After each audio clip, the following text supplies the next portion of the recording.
Hello! Today I show you how to change the strap on one of my favorite watches, the Seagull 1963 chronograph with sapphire crystal. This watch comes with a leather strap included and with two textile straps. And this is how to change the strap. You just need a knife and you slip it in here and open the spring bars like this, 1 and 2.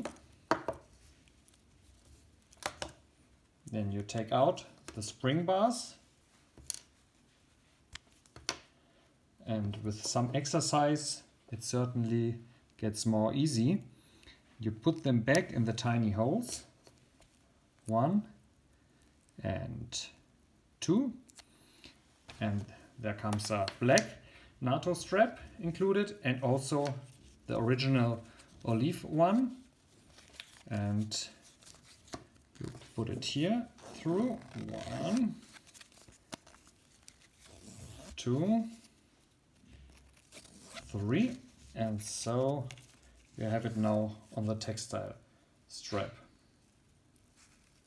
So that's very easy to change the straps and the looks of this nice Seagull